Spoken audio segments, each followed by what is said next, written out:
Moteur de vitesse, un sens stator séparé. Démarrage moteur de vitesse, un sens stator séparé. But, assurer la possibilité de faire tourner un moteur. But. Assurer la possibilité de faire tourner un moteur triphasé asynchrone à deux vitesses différentes en utilisant soit une première soit un deuxième enroulement. Description.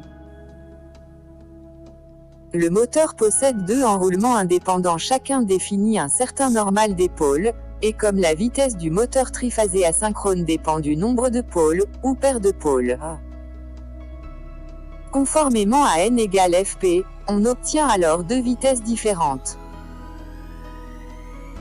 Le fonctionnement de circuit de commande est similaire à celui décrit pour l'inversion du sens de marche d'un moteur. La première vitesse est obtenue grâce à la bobine K, M1 commande par S2. La deuxième vitesse par autre bobine K, M2 commande par S3. Comme il s'agit de deux enroulements séparés, il est nécessaire d'envisager deux relais thermiques. Il va de soi qu'il est possible d'envisager un circuit de contrôle le nous indiquant l'état et la vitesse du moteur. Fonctionnement. Une action sur le bouton poussoir S2 excite la bobine K, M1, ce qui provoque son auto-alimentation.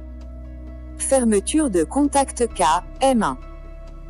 Alimentation du moteur à la première vitesse. Une action sur le bouton poussoir S1 entraîne de la désexcitation de la bobine K, M1 et l'arrêt de moteur. Astérisque, une action sur le bouton poussoir S3 excite la bobine K, M2, ce qui provoque son auto-alimentation. Le verrouillage du contacteur K, M2. Alimentation du moteur dans la deuxième vitesse. Une action sur le bouton poussoir S1 ou une fonction de relais thermique F1 ou F2 coupe l'alimentation de la bobine K, M1 ou la bobine K, M2, le moteur s'arrête, la lampe H3 ou H1 est allumée.